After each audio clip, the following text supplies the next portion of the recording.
Bueno, continuamos entonces. Ya habíamos hablado un poco de las manifestaciones electrocardiográficas que vamos a tratar de encontrar en los electros de estos pacientes que presuntamente deberían o podrían tener una hipertrofia en el ventrículo derecho.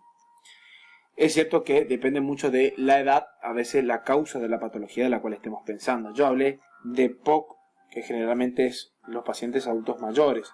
Por ahí en adultos jóvenes vamos a pensar una valvulopatía mitral, por ejemplo, un adulto joven. Esa es la causa de una... Ahí nos podemos encontrar con una dilatación vía auricular, porque el proceso patológico se inicia en la válvula mitral. Una estenosis de la válvula mitral tiene como causa más frecuente la fiebre reumática, que también tiene criterios diagnósticos que deben ir y buscar y repasar eso, que generalmente responden a una enfermedad, una faringitis estreptocóxica maltratada o no tratada, y que después haría reacción cruzada con algunos antígenos y terminaría generando lo que se conoce como la fiebre reumática y alterando a nivel de la válvula mitral, en este caso, estenosándola, disminuyendo el diámetro.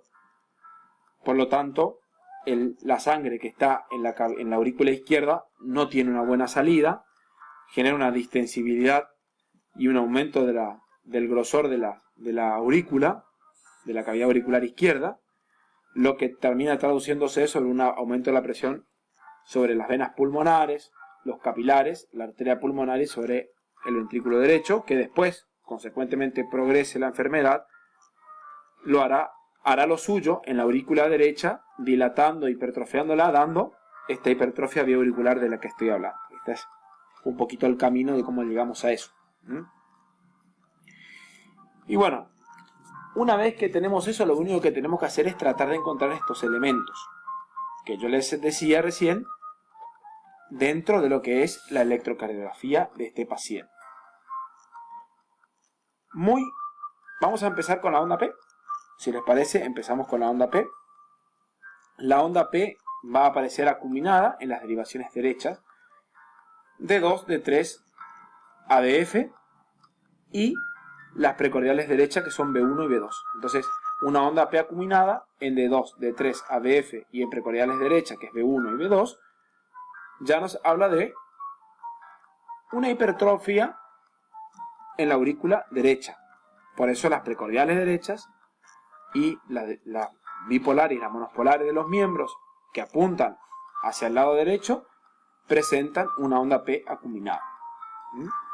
Con la particularidad de que podemos encontrarnos con un crecimiento biauricular si de base tenemos una estenosis mitral probable, la cual va a presentar de manera semiológica un soplo diastólico. Porque cuando el ventrículo se está dilatando, está pasando la sangre desde la aurícula izquierda hacia el ventrículo izquierdo, genera un flujo turbulento y eso es el soplo que escuchamos en el tiempo diastólico. Un cuarto ruido, una patada auricular cuando la cosa se pone un poco más compleja y un refuerzo presistólico.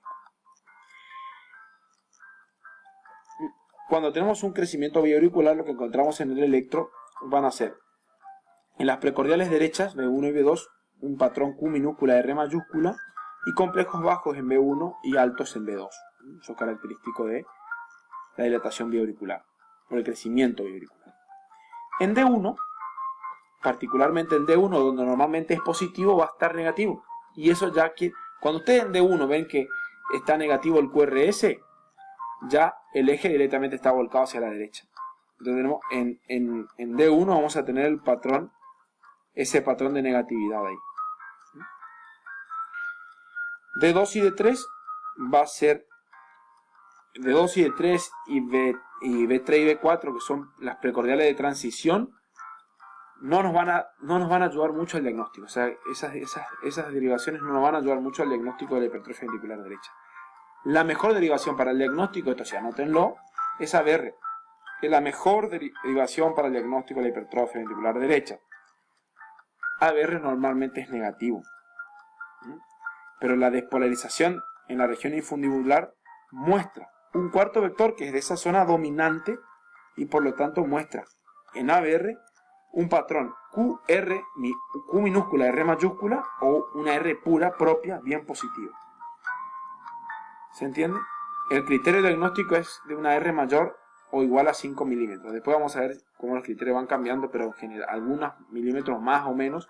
Pero una R de 5 milímetros o más, en ABR, donde normalmente uno ve negativo, ya nos está ayudando. Todas estas derivaciones que estuvimos va a venir con trastorno de la repolarización, con un punto J bajo, un pequeño infradesnivel y una onda T invertida. Precordiales, derechas y derivaciones superficiales en general de la superficie del lado derecho. En precordiales, ¿hacia dónde nos vamos a ir? Y vamos a irnos hacia B1 y B2, que son las precordiales derechas, con un patrón característico, RS. Ahora vamos a ver de qué se trata. La onda T invertida, como yo les dije, en B4 y B5 no vamos a encontrar mucho, no, que son, yo las llamo precordiales de transición, y en B5 y B6 generalmente voltajes bajos o inclusive predominantemente con una S más profunda. O sea, QRS de patrones Q minúscula, R minúscula, S mayúscula. Veamos algunos electros. Incremento de las ondas R en las derivaciones precordiales derechas con el patrón RS. Ahora ya vamos a ver qué es el patrón RS. Estos son algunos criterios. Yo siempre digo, bueno, miren los criterios, anótenlo, vayan viendo. Fíjense el R en B1 mayor a 7, yo le dije que íbamos a ver mayor a 5. Acá hay algunos criterios. R en B1 más S en B5 o B6 mayor a 10 milivoltios y cada o 10 milímetros es lo mismo. Acá está el patrón RS. La particularidad es que el patrón RS en B1 la R es mayor a la S. Después vamos a ver casi todas las derivaciones con este patrón RS y ya le voy a decir de qué se trata. Y acá aparece el S1Q3T3 que en el contexto clínico de un paciente con dolor torácico nos hace pensar en un tromboembolismo de pulmón que tiene una sensibilidad muy baja pero una especificidad altísima, cercana al 100%, por lo tanto no está habitualmente, pero cuando está te da el diagnóstico. Algunos otros criterios de Lewis. Este es uno de los. Este índice de Cabrera para B1 es un índice muy utilizado, así que pueden prestar atención y tratar de recordarlo. Un poco de sobrecargas hemodinámicas, sistólica y diastólica, no hace alguna diferencia, es cierto también eso. Y este es el electro que yo les quería mostrar. Vean este patrón, es todo esto que ustedes ven acá. En B2, en B3, en B4, en B5, en B6. Estos son lo que yo le decía el patrón RS, RS, RS, RS. Y vean una cosa. Vean de uno. ¿Hacia dónde está el eje, muchachos? El eje está hacia la derecha, pero está negativo acá. ¿Entienden? Entonces ya está hacia la derecha el eje. Vean en D1 cómo está. Después vean en ABF, isodifásico. Y ahora tracen dentro de las monopolares cuál es la más pequeña, la más isofásica y después la perpendicular y te da exacto. Vean los trastornos de la repolarización, trastorno secundario, punto J bajo, infradesnivel, segmento CT infradesnivelado, onda T invertida, todo patrones RS. Interesante, este electro representa lo que vinimos hablando hace ya casi 9 minutos. Y ahora tenemos la hipertrofia del ventrículo izquierdo. Dentro de la hipertrofia del ventrículo izquierdo también vamos a hablar de qué patologías podrían causarla. Pero para no dar tanta vuelta, el eje acá es la hipertensión arterial esencial sistémica, que es lo más frecuente. Entonces, hablamos de eso, o una insuficiencia cardíaca de base que obviamente me sobrecarga de volumen y me aumenta mucho la presión de fin de diástole y eso me va extendiendo.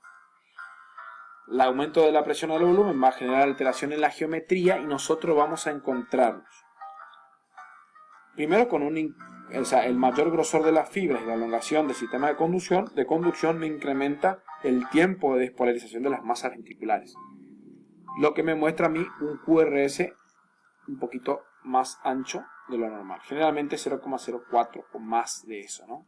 Más de 2 cuadraditos, 1 o 2 cuadraditos, que no llega a representar un bloqueo de rama, pero que sí hay un retardo en la despolarización. Se ve eso en el electrocardiograma. Por supuesto que la perturbación metabólica con un aumento de la demanda de oxígeno también me va a generar lo mismo que nos generaba antes el trastorno de la repolarización secundario, lo que me da a mí un punto J bajo, un infradesnivel y una NOT invertido. No se van a olvidar más de eso, ¿no? La sobrecarga en la aurícula izquierda, con la onda P bimodal, en D1 y en ABL, que son derivaciones que miran el lado izquierdo, y una horizontalización preferentemente del corazón con un predominio de las masas ventriculares izquierdas y una desviación del eje preferentemente hacia la izquierda, pero una desviación del eje hacia menos 30 más 30, o sea más alto, más apuntando hacia ABL. ¿Por qué? Porque el eje generalmente está a la izquierda de 60 grados, pero como se horizontaliza un poquito el corazón, me sube un poco el eje hacia arriba y me da menos 30 más 30 en ese rango. Porque se me va a cortar el video, vamos a cortar ahora ya y después hacemos una tercera parte donde terminamos de hablar de la hipertrofia ventricular. Pero con esos patrones nos vamos a encontrar posteriormente.